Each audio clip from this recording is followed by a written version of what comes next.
Hello guys, this is Ashutosh again welcoming you all in this new lecture of mechanics। तो mechanics की lecture series में आज जो हमारा टॉपिक है वो है theorem of moment of inertia. तो अभी तक इससे पहले मोमेंट ऑफ इनर्शिया तक सारे टॉपिक्स कंप्लीट कर चुके हैं। तो प्लीज़ अगर मोमेंट ऑफ इनर्शिया का अगर बेसिक्स आपका क्लियर नहीं है तो आपको जानना है अगर उसके बारे में तो, या फिर अगर आपका बेसिक्स क्लियर तो आप इस लेक्चर में आगे बढ़ सकते हैं। अगर आपको बेसिक्स क्लियर करना है तो वापस से पुराना लेक्चर देख सकते हैं। ठीक है, चलो तो इस लेक्चर में हम डिस्कस करने वाले हैं मोमेंट ऑफ इनर्शिया के बारे में, उसकी पैरेलल एक्सिस थ्योरम्स के बारे में। ठीक है, उससे पहले कल जो दो डेरिवेशन रह गए थे वो मैं पहले करा देता हूँ उससे पहले। ठीक है, दो जो डेरिवेशन हमारे रह गए थे, एक स्फीयर का रह गया था, है ना, हॉलो स्फीयर का रह गया था, और एक रह गया था सॉलिड स्फीयर का। ठीक है, हॉलो स्फीयर, स्फीयर का मोमेंट ऑफ इनर्शिया रह गया था। ठीक है, तो पहले इसका डेरिवेशन करते हैं। अच्छा, moment of inertia of hollow sphere about which axis, इस एक्सिस के अबाउट, जो कि इसके सेंटर ऑफ मास से पास होती हुई पास हो रही है। देखो सेंटर ऑफ मास कहाँ होता है हॉलो स्फीयर का, उसके ज्योमेट्रिकल सेंटर पे। ठीक है, अच्छा मैं मान के चलो यहाँ पे कोई एक डीएम ऑब्जेक्ट कंसीडर कर लूँ, है ना, क्योंकि हॉलो स्फीयर है ना, पूरा सरफेस है यहाँ पे, है ना। यहाँ पे डीएम, ये एलिमेंटल मास मैंने कंसीडर कर लिया, एलिमेंटल मास। ठीक है, एलिमेंटल मास मैंने कंसीडर कर लिया है। इसका सरफेस एरिया ले लिया मैंने डीए और मास ले लिया डीएम। ठीक है, इसकी डिस्टेंस यहाँ से कितनी होगी, सेंटर से आर होगी। ठीक है, आर होगी सेंटर से डिस्टेंस। तो आर को मैं कैसे लिख सकता हूँ, आर इसके कोऑर्डिनेट्स हैं, है ना, एक्स वाई जेड, और ये अगर ओरिजिन पे है तो मैं ऐसे लिख सकता हूँ X square plus Y square plus Z square. यही होगी ना आर की डिस्टेंस, आर की डिस्टेंस यही होने वाली है। अच्छा, इसका एक्स कोऑर्डिनेट मतलब इसकी एक्स एक्सिस डिस्टेंस कितनी होने वाली है इस पॉइंट की, एक्स एक्सिस से डिस्टेंस होने वाली है इसकी पॉइंट की, डिस्टेंस फ्रॉम एक्स एक्सिस को बोलता हूँ आर एक्स। कितनी होने वाली है, under root of Y square plus Z square. ठीक है, क्या होगी, under root of Y square plus Z square. ठीक है, वाई एक्सिस से डिस्टेंस कितनी होने वाली है, under root of X square plus Z square, और एक्स एक्सिस से डिस्टेंस, जेड एक्सिस से डिस्टेंस कितनी होने वाली है, X square plus Y square का अंडर रूट। ठीक है, ऐसी कुछ होगा, है ना। देखो सिंपल ऐसे डायग्राम बना के देखो, समझ में आ जाएगा आपको। ये है मेरा, ये मेरा पॉइंट है पी। ठीक है, पॉइंट पी है, आर डिस्टेंस है ना, ये इसका एक्स कोऑर्डिनेट, ये इसका वाई कोऑर्डिनेट, सॉरी ये जेड कोऑर्डिनेट, ये एक्स कोऑर्डिनेट, है ना। तो वाई एक्सिस से अगर मैं डिस्टेंस पूछूंगा तो ये होगी ना, यही बताओगे ना वाई एक्सिस से डिस्टेंस, ये वाली डिस्टेंस आप क्या बताओगे, वाई एक्सिस से बताओगे मुझे। ये वाली डिस्टेंस जो है, आप ये वाली जो मैं ड्रॉ कर रहा हूँ, ये वाली वाई एक्सिस से बताने वाले डिस्टेंस। अब अगर मैं आपसे बोलूँ ये कितना होगा तो कैसे बताओगे, भाई पाइथागोरस थ्योरम लगा दो, ये एक साइड है ये एक साइड है, इन दोनों को पाइथागोरस थ्योरम लगाओगे तो आपका यही आंसर आपको मिलने वाला है। ठीक है, ये करके देख लेना। ठीक है, अगर ये समझ में नहीं आया तो, है ना। अब इसके बाद मोमेंट ऑफ इनर्शिया निकालते हैं तीनों एक्सिस के लिए। ठीक है, तीनों एक्सिस के लिए मोमेंट ऑफ इनर्शिया निकालते हैं, क्या होने वाला है ना। Moment of inertia about X axis, moment of inertia about, है ना, अबाउट एक्स एक्सिस, उसको क्या बोल दे रहा हूं मैं, आई एक्सिस। ठीक है, उसकी वैल्यू कितनी आ जा रही है मेरी, DM into R X square. ठीक है, इसका इंटीग्रेशन कर दूंगा तो यही आ जाएगा। अच्छा डीएम तो ठीक है, डीएम का इंटीग्रेशन करूंगा तो एम आ जाएगा, है ना। आर एक्स स्क्वायर का इंटीग्रेशन करूंगा तो क्या क्या आ जाने वाला है मेरा, Y square plus Z square का इंटीग्रेशन करने, एलिमेंटल जो मेरा मोमेंट ऑफ इनर्शिया बनेगा एक्स एक्सिस के अबाउट, उसको मैं क्या बोल रहा हूँ, डी आई एक्स बोल दे रहा हूँ या फिर डी आई बोल दे रहा हूँ, है ना। ये कितना बनने वाला है, D M into Y square plus Z square, ये आर एक्स स्क्वायर की वैल्यू है ना, वही कर दिया है। वाई एक्सिस के अबाउट क्या बनने वाला है moment of inertia, D I equals to D M into R Y square, R Y square करोगे तो कितना आ जाएगा मेरा, X square plus Z square. ठीक है, और डी आई जेड कितना बनने वाला है, जेड एक्सिस के about elemental moment of inertia बनने वाला है D M into X square plus Y square. ठीक है, यही चीज तीन चीजें बनेंगी, है ना। ये वाई के अबाउट है, ये जेड के अबाउट है। ठीक है, ये तीनों। अब देखो ध्यान से देखो, अगर मैं एक्स एक्सिस से अबाउट निकालूं तो वो भी सेंटर ऑफ मास से पास हो रही, वाई एक्सिस भी सेंटर ऑफ मास से पास हो रही, जेड एक्सिस भी सेंटर ऑफ मास से, तीनों पास हो रही मेरी। ठीक है, समझ में आ रही बात। ये मेरा अगर मैं बोलूं ये मेरी वाई एक्सिस है ना, और ये मैं कंसीडर करूं ये मेरी जेड एक्सिस है, तीनों मेरे सेंटर ऑफ मास से पास हो रही हैं। तीनों के अबाउट मोमेंट ऑफ इनर्शिया क्या होना चाहिए, सेम होना चाहिए, क्योंकि तीनों एक प्रकार से आइडेंटिकल ही हैं, है ना। इस केस में सिमेट्री के हिसाब से तीनों आइडेंटिकल ही हैं। ठीक है, उसलिए अपना moment of inertia D I X equals to elemental moment of inertia about any axis क्या होगा, सेम ही होगा, डी आई के बराबर ही होगा, है ना। इसलिए मैंने यहाँ पे शुरुआत में ही डी आई के बराबर ले लिया है, ठीक है। समझ में आया क्यों, सिमेट्री के कारण है वो, सिर्फ पूरा केस किसके कारण है, सिमेट्री के कारण। अच्छा, अगर इन तीनों इक्वेशन में सम करूंगा तो सम करने पे मेरी वैल्यू क्या आ जाने वाली है, three times of D I equals to D M of twice of D M of X square plus Y square plus Z square, यही आने वाली है ना। समेशन करके देखो यही आ रही है वैल्यू। अच्छा, डी आई की वैल्यू क्या आ जाएगी, 2/3 डी एम इंटू ये X square plus Y square plus Z square, ये किसकी वैल्यू है, आर स्क्वायर की वैल्यू है। आर एक आर्बिट्री पॉइंट की वैल्यू है, ठीक है। आर्बिट्री पॉइंट कहाँ पे, सरफेस पे, है ना, तो आर स्क्वायर लिख सकता हूँ। अच्छा, अब इसका इंटीग्रेशन कर दो भाई, इंटीग्रेशन कर दोगे मोमेंट ऑफ इनर्शिया मिल जाएगा। मोमेंट ऑफ इनर्शिया कितना जाएगा, 2/3 मास का इंटीग्रेशन होगा एम, और पूरे सरफेस पे आर को मैं क्या लिखूंगा, आर जो डिस्टेंस है उसकी रेडियस है स्फीयर की, हॉलो स्फीयर की रेडियस है, उसको मैं क्या लिख दूंगा, आर स्क्वायर। इसलिए आपकी आई की वैल्यू क्या आ गई, 2/3 एम आर स्क्वायर, ठीक है। समझ में आया क्या डेरिवेशन, पूरा डेरिवेशन समझ में आया। कुछ नहीं किया, तीनों एक्सिस के अबाउट निकाला और फिर फाइनली आर रख के निकाल दिया मैंने, है ना। चलो आगे बढ़ते हैं, अब हॉलो स्फीयर का हो गया है, अब क्या करना पड़ेगा, सॉलिड स्फीयर का करते हैं, ठीक है। सॉलिड स्फीयर, सॉलिड स्फीयर के मोमेंट ऑफ इनर्शिया निकालना है, कैसे निकालोगे। सबसे पहले तो एक सॉलिड स्फीयर बना लो, चलो इसको वो उससे निकाल के दिखाते हैं, स्फेरिकल कोऑर्डिनेट सिस्टम से, ठीक है। ये मेरी एक्सिस ऑफ रोटेशन है, एक्सिस ऑफ रोटेशन कहाँ से पास कर रही है, सेंटर ऑफ मास है, ठीक है। इस एक्सिस के अबाउट निकालना है ना। वहां मैंने चक्री बनाना भूल गया था, ये चक्री जरूरी है, इससे यही पता चलता है किस एक्सिस के अबाउट निकाल रहे हैं ना, ठीक है।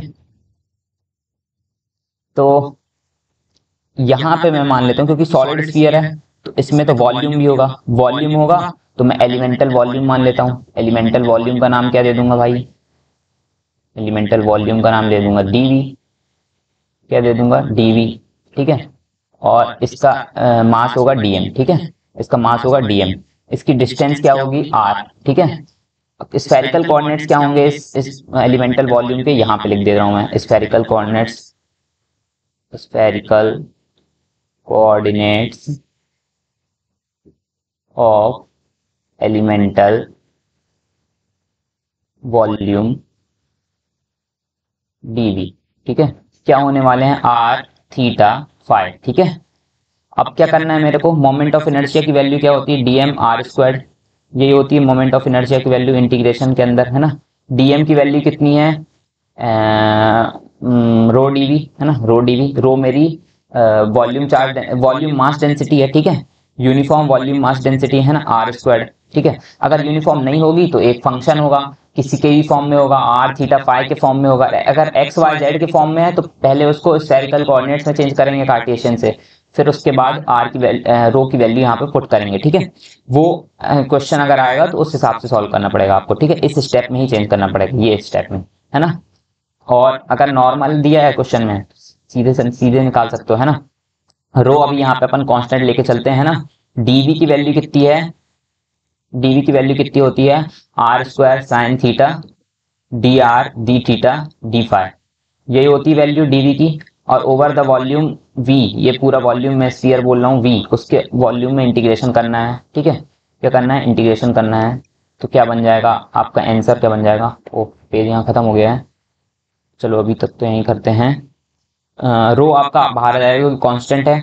आर टू दी पावर 4 का इंटीग्रेशन होगा, आर टू दी पावर 4 का इंटीग्रेशन करो, डी आर 0 से आर के बीच की लिमिट बनेगी, है ना।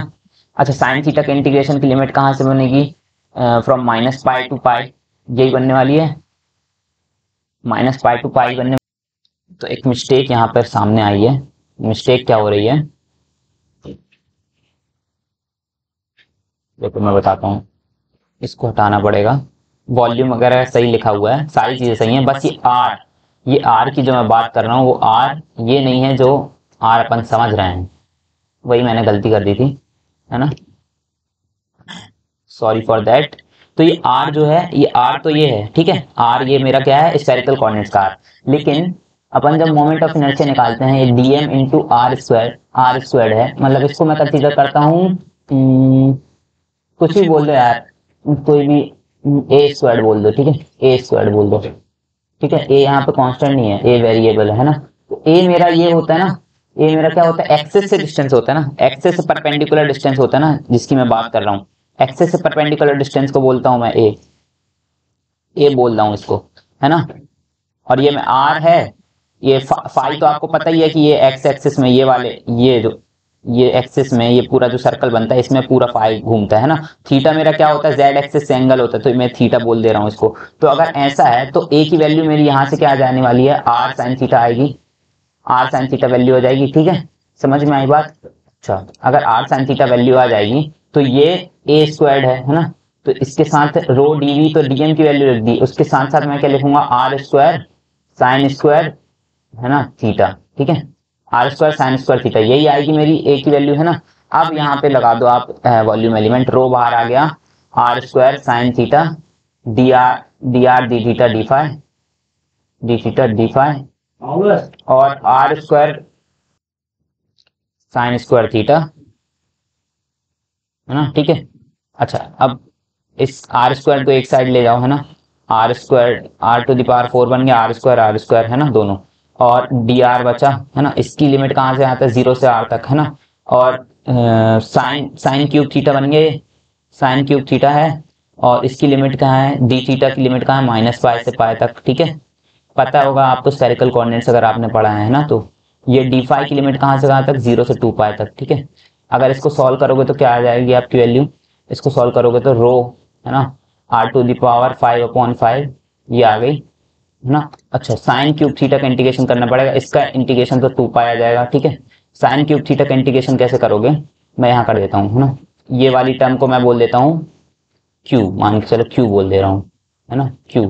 तो इसको मैं सॉल्व करूंगा अगली इक्वेशन, है ना, इसको इक्वेशन 1 दे दो, ठीक है। यहाँ सॉल्व करता हूँ, क्यू को कैसे इवेल्युएट करेंगे, sine cube theta D theta minus pi से पाई, ठीक है। साइन क्यूब थीटा को साइन 3 थीटा का फॉर्मूला क्या होता है, sine 3 sine theta minus 4 sine cube theta, ठीक है, यही होता है। साइन क्यूब थीटा को क्या ले सकता हूँ यहाँ से, 3 sine theta minus sine 3 theta upon 4, ठीक है, यही लिखूंगा और कुछ तो नहीं, ठीक है। तो यहाँ पे ये लिख देता हूँ, ठीक है, क्या आ जाएगा मेरा, माइनस पाई से पाई लिमिट है, और मैंने इसको क्या लिख दिया, 3 sine theta by 4 minus sine 3 theta upon 4 D theta. इसका इंटीग्रल करके देख लो, इसका इंटीग्रल करके देख लो। तो इसकी लिमिट्स कहाँ से कहाँ तक होंगी, माइनस पाई बाय 2 से पाई बाय 2 तक, ठीक है, माइनस पाई बाय 2 से पाई बाय 2 तक लिमिट्स होगी, है ना। देखो ऐसा होता है ना, थीटा थीटा मेरा ये होता है, ये एंगल जो भी आर बनाता है, ये थीटा बोल रहा हूँ जेड एक्सिस से, जेड एक्सिस को ये पॉजिटिव जेड एक्सिस से कितना एंगल बना रहा है, प्लस पाई बाय 2, है ना, और नेगेटिव जेड एक्सिस से माइनस पाई बाय 2, अगर ये यहाँ पे है ना, यहाँ पे है, तो लिमिट कहाँ से आते हैं, माइनस पाई बाय 2 से प्लस पाई बाय 2 तक लिमिट होने वाली है, ठीक है। तो इसको चेंज कर लेना प्लीज, है ना, माइनस पाई बाय 2 से प्लस पाई बाय 2। अब इसको सॉल्व करोगे तो इसका आंसर आपका क्या आ जाएगा, देखो निकाल के देख ही लेते हैं, चलो।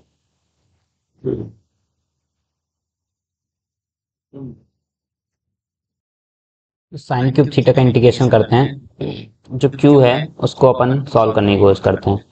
इसकी लिमिट कहाँ से कहाँ तक लोगे, 0 से पाई तक, ठीक है। ये मेरी जेड एक्सिस है ना, पॉजिटिव जेड एक्सिस, और ये है मेरी नेगेटिव जेड एक्सिस, है ना। इसकी आर, ये मेरा आर साइन थीटा है ना, सॉरी मतलब जिसका हम इंटीग्रेशन कर रहे हैं वो वाली एरो है, ठीक है ना। इसका इंटीग्रेशन कहाँ से कहाँ तक है, 0 से पाई तक, ठीक है। देखो कुछ इस प्रकार से, थीटा की लिमिट यहीं से यहीं तक होगी, क्योंकि जो मेरा डी थीटा है वो ऐसा होगा, कुछ ऐसा डी थीटा। अब देखो अभी मैंने बोला था आपको माइनस पाई बाय 2 से पाई बाय 2 लेंगे, है ना, लेकिन वो मैंने क्यों कैंसिल कर दिया ये, क्योंकि देखो बात वही होती, इंटीग्रेशन दोनों का सेम ही होगा, 0 से पाई कर लो या माइनस पाई बाय 2 से पाई बाय 2 कर लो, है ना। लेकिन इसमें क्यों कैंसिल कर दिया, क्योंकि कॉस थीटा का जो फंक्शन बनेगा, साइन थीटा का इंटीग्रेशन क्या आएगा मेरा, कॉस थीटा आएगा, या साइन 3 थीटा का भी कॉस 3 थीटा आएगा माइनस के साइन। तो क्योंकि अगर जब आप लिमिट पुट करोगे पाई बाय 2 तो इसकी वैल्यू क्या हो जाएगी, 0 हो जाएगी, है ना। तो इसलिए यहाँ पे बेटर होगा कि अपन 0 से पाई तक ले लें, है ना। जस्ट मैथमेटिक्स है और कुछ खास नहीं किया मैंने यहाँ पर। लिमिट वही है, सारी चीज़ें वही है ना। तो आपने अगर ये लिमिट ली तो क्या आ जाएगा आपका इंटीग्रेशन, सॉल्व करोगे ये पूरा इंटीग्रेशन जब सॉल्व करोगे तो आपका आंसर आ जाएगा 4/3। ठीक है, क्या आंसर आ जाएगा 4/3। अगर इसकी वैल्यू इस इक्वेशन में पुट करोगे, आई की वैल्यू क्या थी मेरी, रो इंटू क्या था, 2 पाई आ रहा था, एक एक क्या आ रहा था, r⁵ और ये q की वैल्यू कितनी आ रही, 4/3। ठीक है, अच्छा रो की वैल्यू पुट कर दो। रो क्या होता है, मास अपॉन टोटल वॉल्यूम है ना, 4/3 पाई r³। ठीक है, वॉल्यूम यही होगा स्फीयर का है ना, 2 पाई है ये, इसका वैल्यू कितने r⁵ और इसकी वैल्यू कितनी है 4/3 है ना। 4/3 से 4/3 कैंसिल, पाई से पाई कैंसिल, r³ से r³ कैंसिल करोगे तो यहाँ ऊपर क्या बचने वाला है आपका 2/5 mr²। ठीक है, क्या बचेगा 2/5 mr²। तो स्फीयर का क्या आ जाएगा, सॉलिड स्फीयर का 2/5 mr²। ठीक है, ये रिजल्ट प्लीज याद करके रखना है ना, इस रिजल्ट की जरूरत पड़ सकती है ऐसे नॉर्मली, ये तो रटे होने चाहिए आपको रिजल्ट। ठीक है, तो ऐसे करेंगे। ठीक है, समझ में आ गई वैल्यू कैसे आई। चलो थ्योरम्स के बारे में हम पढ़ रहे थे, हमको आज इसके बारे में पढ़ना है थ्योरम्स के बारे में। तो पहली थ्योरम आपकी कौन सी है, जो theorems of moment of inertia होती है वो 2 प्रकार की होती हैं। थ्योरम्स इसमें कौन सी 2 प्रकार की थ्योरम्स हैं आपको, पहली है परपेंडिकुलर पेंडिकुलर एक्सिस थ्योरम, दूसरी है पैरेलल एक्सिस थ्योरम, ठीक है, समझ में आई बात। 2 थ्योरम्स है ना। अच्छा पहले पढ़ते हैं अपन परपेंडिकुलर एक्सिस थ्योरम, हेडिंग डाल लो परपेंडिकुलर एक्सिस थ्योरम। अच्छा परपेंडिकुलर एक्सिस थ्योरम पहले तो जान लेते हैं कि कहाँ पे लग सकती है। पहली चीज सबसे पहले क्या जानो कि कहाँ कहाँ पे यूज कर सकते हो, ऐसा नहीं हर जगह यूज कर सकते हो ना। सबसे पहली चीज यूज करो, it always act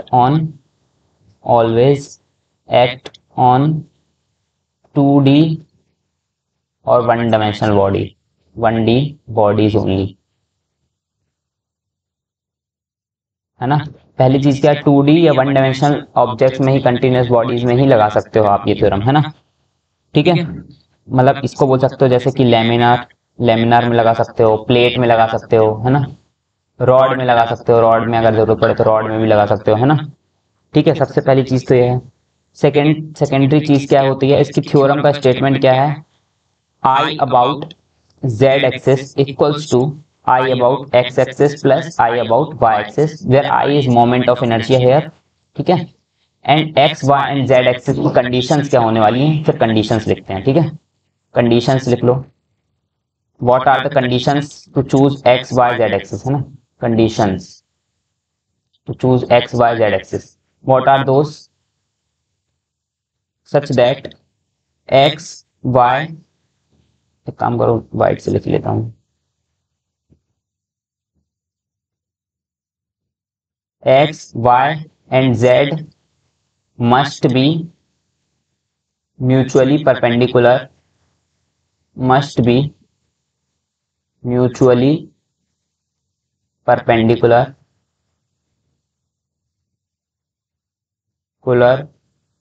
to each other, must be mutually perpendicular to each other, है ना। x and y axis should be in the plane of body,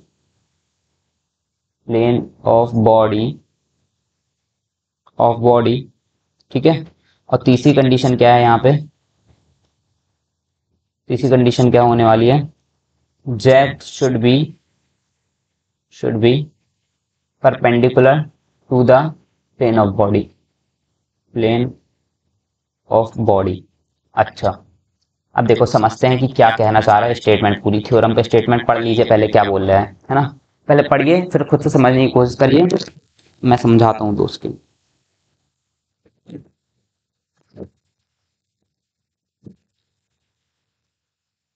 देखो क्या कहना चाह रहा है, पढ़ लिया ना स्टेटमेंट, पढ़ लिया ना। अगर सबसे पहले तो ये 2D ऑब्जेक्ट में लगेगा, है ना। ये मान के चलो मेरे पास एक 2D ऑब्जेक्ट है, ठीक है। 2D ऑब्जेक्ट ऐसा मत मानो, कुछ भी मान लो, एक काम करो, क्या मान लो 2D ऑब्जेक्ट मेरा कैसा भी है, कुछ इस प्रकार से है ना। 2D है केवल, है ना। क्या है? 2D ऑब्जेक्ट, 2D, ठीक है।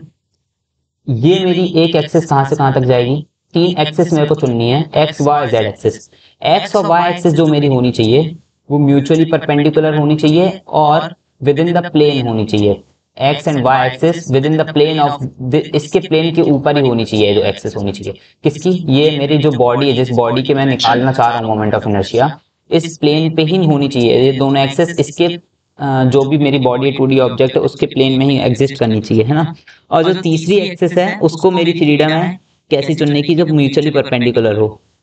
म्यूचुअली परपेंडिकुलर चुनोगे तो ऐसे ही चुनोगे ना। तीसरा, अगर ये दोनों प्लेन पे बिलोंग कर रही तो ये प्लेन के परपेंडिकुलर होगी ऑब्वियसली, तो ये मेरी क्या हो सकती है? Z axis. अगर ऐसा है तो इसका मतलब हो सकता है I X plus I Y, मतलब moment of inertia about this axis into moment of inertia about this axis equals to moment of inertia about Z axis, ठीक है। ये स्टेटमेंट कहना चाह रहे, बस इतना सा स्टेटमेंट है और कुछ नहीं है ना। समझ में आया? अच्छा, इसको प्रूव भी कर सकते हो अगर प्रूव करना चाहो तो। अगर प्रूव करना चाहो तो प्रूव भी कर सकते हो। देखो, ये मान के चलो मेरा क्या है? एरिया एलिमेंट है ना। इसकी डिस्टेंस यहाँ से यहाँ तक कितनी है? अच्छा, यहाँ पे कंसीडर मत करो, यहाँ से कर लो कंसीडर, यहाँ पे कर लो कुछ कंसीडर, ठीक है। ये एरिया एलिमेंट है, ये मेरा ये मेरी एक्स डिस्टेंस हो जाएगी, है ना। ये मेरी एक्स डिस्टेंस हो जाएगी, ये मेरी वाई डिस्टेंस हो जाएगी। क्यों? क्योंकि ये वाई कोऑर्डिनेट है, ये वाला एक्स कोऑर्डिनेट है, ठीक है। और ये मेरी जेड डिस्टेंस हो जाएगी, ठीक है। अच्छा, अब अगर मैं आपसे बोलूं डी, ये वाली फ्रेम में अगर मैं बोलूं आपसे D I about X axis निकालोगे तो क्या निकाल दोगे? D M into Y square निकाल दोगे, है ना। D I about Y axis बोलूंगा निकालने को तो क्या इस एक्सिस के अबाउट मोमेंट ऑफ इनर्शिया निकालोगे तो एक्सिस डिस्टेंस कितना? एक्स है, ठीक है। तो D M into X square निकाल दोगे, ठीक है। अगर मैं जेड एक्सिस के अबाउट बोलूंगा तो मोमेंट ऑफ निकालने को तो क्या निकालोगे? डी एम इंटू ये जेड डिस्टेंस कितनी होगी? X square plus Y square होगी, है ना। X square plus Y square होगी। अच्छा, तो अगर ये है तो मैं इसको ऐसे लिख सकता हूँ D I X plus D Y I Y, ठीक है। तो इसी चीज को मैं अगर इंटीग्रेट कर दूंगा तो क्या आ जाएगा? I Z equals to I Y plus I X. समझ में आई बात? बस यही पूरा खेल है ना। नॉर्मल सी बात है, कोई बहुत टफ थ्योरम नहीं है ना। अगर थ्योरम समझ में आ गई है तो प्लीज लाइक करें, शेयर करें, है ना। नहीं आई है तो फिर प्लीज कमेंट सेक्शन में बताएं कि कहाँ समझ में नहीं आया थ्योरम। अच्छा, थ्योरम क्यों इंपॉर्टेंट है? थ्योरम पढ़ क्यों रहे हैं भाई? पढ़ इसलिए रहे हैं क्योंकि जो मेरे पास, मान के चलो मैं आपको डिस्क दे दी है, मैंने आपको, है ना। ये मेरे पास इसके अबाउट मोमेंट ऑफ इनर्शिया था, ये मेरे पास इसके अबाउट मोमेंट ऑफ इनर्शिया था, मेरी डिस्क है, ठीक है। डिस्क में इस एक्सिस के अबाउट मेरा मोमेंट ऑफ इनर्शिया था। ये कौन सी एक्सिस है? इस एक्सिस के अबाउट मोमेंट ऑफ इनर्शिया था, कर रहा हूँ। और अगर आपको इस एक्सिस का अबाउट निकालना पड़ेगा, ये जो परपेंडिकुलर एक्सिस है मेरी, इसके अबाउट मोमेंट ऑफ इनर्शिया अगर निकालने कह दूंगा तो मैं कैसे निकालूंगा? ठीक है, इस एक्सिस के अबाउट निकालने बोल दूंगा तो कैसे निकालोगे? ये मेरी एक्सिस ऑफ रोटेशन है ना, ये कुछ इस प्रकार से, ये मेरी एक्सिस ऑफ रोटेशन है ना। तो कैसे निकालने वाले हो भाई? देखो, यहाँ पे मैंने एक्सिस थ्योरम लगा सकता हूँ, ठीक है, परपेंडिकुलर एक्सिस थ्योरम। ये मेरी एक्स एक्सिस कंसीडर कर लो, ऐसे कुछ पास होती हुई, ये मेरी वाई एक्सिस कंसीडर कर लो, कुछ ऐसी पास होती हुई, है ना। ये दोनों mutually perpendicular, Z axis plane के, है ना, बॉडी के प्लेन में लाई कर रही है, एक्स एक्सिस और वाई एक्सिस, है ना। और ये जेड एक्सिस मेरे परपेंडिकुलर है ना, जेड एक्सिस इन दोनों के परपेंडिकुलर। तो एक्स एक्सिस के अबाउट जितना मोमेंट ऑफ इनर्शिया होगा कितना होता है डिस्क के लिए? एम आर स्क्वायर बाय 2, ठीक है, 1/2 एम आर स्क्वायर, ठीक है। वाई एक्सिस के अबाउट भी वही होता है, देखो सर्कल है, सेंटर ऑफ मास से पास कर रही है ना, तो क्या हो जाएगा? 1/2 एम आर स्क्वायर। सॉरी, ये गलत मैं लिख रहा हूँ, ये गलत लिख रहा हूँ, sorry sorry sorry, very sorry very sorry. अपन को जेड एक्सिस के अबाउट निकालना था अपन, 1/2 एम आर स्क्वायर कहाँ किसके अबाउट निकाला था? जेड एक्सिस के अबाउट निकाला था अपन ने, है ना। ये मेरी डिस्क की ऐसे एक्सिस पास हो रही थी ना, जेड एक्सिस के अबाउट निकाला था मोमेंट ऑफ इनर्शिया, तो जेड एक्सिस के अबाउट कितना आया था? एम आर स्क्वायर बाय 2, ठीक है। अच्छा, एक्स एक्सिस के about moment of inertia, y axis के about moment of inertia same हो जाएगा, क्योंकि इस केस में चीजें क्या है? आइडेंटिकल हैं, बिल्कुल आइडेंटिकल है। ये मेरी जेड एक्सिस है, ये मेरी एक्स एक्सिस है और ये मेरी वाई एक्सिस है ना। दोनों सेंटर ऑफ मास से पास कर रही हैं, बस दोनों का ओरिएंटेशन अलग अलग है, इसलिए मोमेंट ऑफ इनर्शिया दोनों के लिए क्या हो जाने वाला है, मेरा सेम ही रहने वाला है। तो इसको मैं लिख सकता हूँ आई, है ना, आई लिख सकता हूँ। तो I about this axis passing through plane, about an axis, about an axis passing through plane of body and geometrical centre, centre किसके लिए, डिस्क के लिए, ठीक है।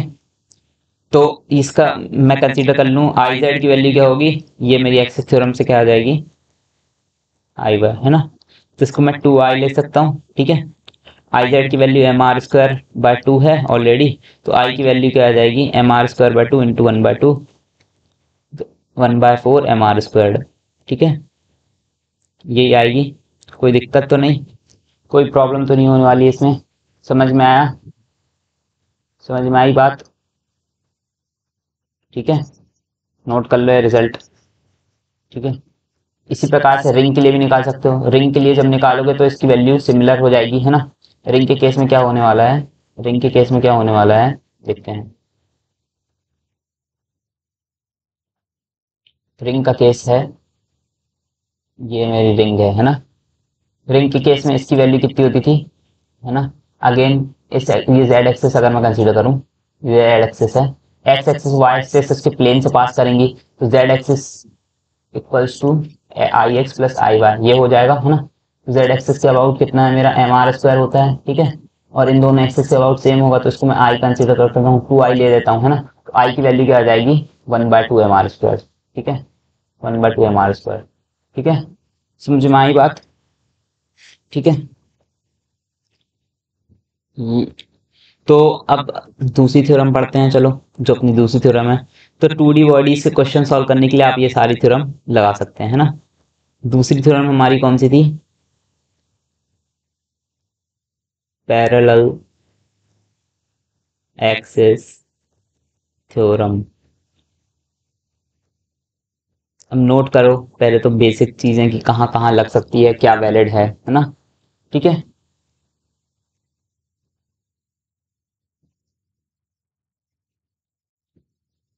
ये पहली बात मेरी कहाँ कहाँ लग सकती है, 2D, 1D एंड 3D, तीनों, 1D 2D 3D तीनों जगह वैलिड है, ठीक है, वैलिड एवरीवेयर, है ना। Applicable to 1D 2D 3D सब जगह ये लग सकती है ना। अच्छा, स्टेटमेंट क्या है थ्योरम का, I about any axis is equals to, about any axis, parallel axis, है ना, is equals to I about centre of mass plus M into distance between दो एक्सिस, है ना। चलो इसका स्टेटमेंट, स्टेटमेंट क्या होने वाला है, देखो मैं बता देता हूँ, पहले पहले थ्योरम समझा देता हूँ फिर स्टेटमेंट लिखते हैं ना। मान लो कि इसका सेंटर ऑफ मास ये है, कहाँ पे, सेंटर ऑफ मास ये है, ठीक है, ये इसकी एक्सिस है, एक्सिस ऑफ रोटेशन है ये, है ना। ये मेरी एक्सिस ऑफ रोटेशन है, ICUM। इसके सेंटर ऑफ मास के अबाउट जो मोमेंट ऑफ इनर्शिया है उसको ICUM बोल दे रहा हूँ, है ना। अच्छा, एक और मैंने पैरेलल एक्सिस ड्रॉ करनी चाहिए, एक और मैं पैरेलल एक्सिस ड्रॉ करना चाह रहा हूँ जो कि इस प्रकार से कुछ, है ना। जो मेरी पैरेलल एक्सिस में ड्रॉ करना चाह रहा हूँ वो इस प्रकार से है, ये जो पैरेलल एक्सिस में ड्रॉ कर रहा हूँ इसको आई आर, इसके about moment of inertia I R, ठीक है, आई आर, है ना। और इसका जो डिस्टेंस है इस सेंटर ऑफ मास की एक्सिस से वो कितना है, ए है, ठीक है। बॉडी का मास क्या है, एम है, ठीक है।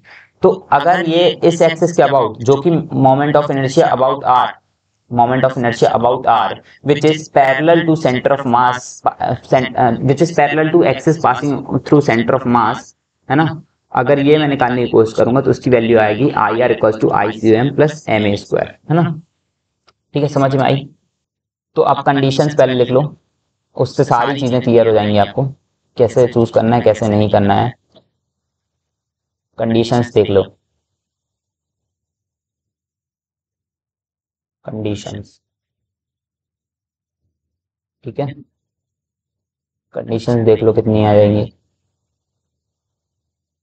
पहला, two axis must be parallel, ठीक है, मस्ट बी पैरेलल है ना, ठीक है।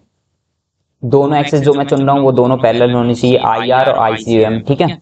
One axis must pass through centre of mass, centre of मास से पास करनी चाहिए एक एक्सिस, है ना। तीसरी कंडीशन क्या है, a must be the perpendicular distance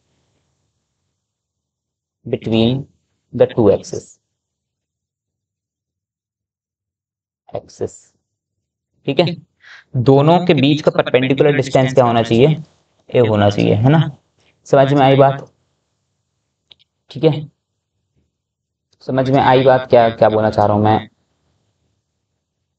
देखो ये मैंने चूज किया है, पहली एक्सिस तो दूसरी एक्सिस दोनों पैरेलल है ना। साथ में बात किया, एक एक्सिस सेंटर ऑफ मास से पास कर रही है ना, और उनके बीच का परपेंडिकुलर डिस्टेंस ए है ना। अगर ये है तो मैं इस एक्सिस के अबाउट मोमेंट ऑफ इनर्शिया लिख सकता हूँ, है ना। अब इसका यूज कैसे होगा, बहुत ही शानदार तरीके से यूज होगा, सारी चीजें फाइंड कर सकते हो इससे उठा के, ठीक है, सारी चीजें। अच्छा मैं आपसे बोलूं कि रॉड का मोमेंट ऑफ इनर्शिया निकाल के दिखाना है अपन को। अभी अपन ने किस एक्सिस के अबाउट निकाला था, इस एक्सिस के अबाउट, ठीक है, इसके अबाउट निकाला था। अगर मैं बोलूं कि इस एक्सिस के अबाउट निकाल दो, इस एक्सिस के अबाउट, तो पहले अपन क्या करते थे, डीएम मास लेते थे, इंटीग्रेशन करते थे 0 से एल तक, और इस केस के लिए करते थे -L/2 से L/2 तक, ठीक है। लेकिन अब यहाँ पे अपन को करने की जरूरत नहीं है ना। अगर अपन को इसके अबाउट याद है, इस एक्सिस के अबाउट सेंटर ऑफ मास से पास हो रही है एक्सिस, है ना। ये एक्सिस सेंटर ऑफ मास वाली एक्सिस के क्या है, पैरेलल है, ये बात पता है आपको। अगर पैरेलल है, सेंटर ऑफ मास से पास हो रही है, इसकी डिस्टेंस अपन को पता है L/2, तो अपन लिख सकते हैं, इस एक्सिस को बोल देता हूँ मगर आर की वैल्यू क्या लिख सकता हूँ, इस एक्सिस के about ICOM plus m into L/2 का होल स्क्वायर, ये लिख सकता हूँ, कोई प्रॉब्लम तो नहीं है इसको लिखने में, है ना। ICOM कितना है, सेंटर ऑफ मास के अबाउट कितना है, 1/2 ml² होता है, 1/12 ml² होता है ना। अच्छा इस एक्सिस के अबाउट कितना होगा, ml²/4, है ना। IR निकल जाएगा आपका यहाँ से, IR की वैल्यू कितनी आ जाएगी, निकाल के देख लो भाई, और कुछ नहीं है। एलसीएम लोगे 12, ml² प्लस इसका 3 ml², है ना। इसको सॉल्व करोगे 1/3 ml², यही आया था अपना आंसर तब भी, है ना। ऐसे ही निकाल सकते हो। अच्छा 2D ऑब्जेक्ट्स में भी ये लगा सकते हो, है ना, 2D ऑब्जेक्ट में भी ये सारी लगा सकते हो। अगर मेरे पास ये क्या है, डिस्क है, ठीक है, ये क्या है मेरे पास, डिस्क है ना। मोमेंट ऑफ इनर्शिया इस एक्सिस के अबाउट अपन को पता चल गया अभी, है ना। इस एक्सिस के अबाउट मोमेंट ऑफ इनर्शिया पता चल गया है, डिस्क के लिए कितना होता है, mr²/4, है ना। इस एक्सिस के अबाउट मैं निकालने बोल दूं, इस एक्सिस के अबाउट, तो कैसे निकालोगे भाई, ये इसकी डिस्टेंस अपन को आर पता है ना, इसको मैं आई आर बोल दूंगा, है ना। आई आर की वैल्यू कितनी हो जाएगी, सेंटर ऑफ मास से एक्सिस पास हो रही है, एक्सिस सेंटर ऑफ मास से पास हो रही है, तो mr²/4 सेंटर ऑफ मास की एक्सिस वाला, और प्लस इंटू mr², इसका, इसकी आई आर की वैल्यू कितनी आ जाएगी, 5/4 mr², ठीक है। देखो चीजें कितनी आसान हो गई, कोई भी डेरिवेशन करने की जरूरत नहीं है, सीधे आंसर आपको मिल सकता है। अगर मैं आपसे बोल दूं कि r/2 डिस्टेंस वाली एक्सिस का कितना आएगा, तो आप निकाल सकते हो। अब आपको डेरिवेशन करने की जरूरत नहीं है, एलिमेंट वगैरह लेने की जरूरत नहीं है ना, सारे क्वेश्चन आप इसी से सॉल्व कर सकते हो, ठीक है। तो एक और इम्पोर्टेंट रिजल्ट मैं बात करना चाहूंगा, वो भी इम्पोर्टेंट रिजल्ट भी देख लेते हैं। Moment of inertia about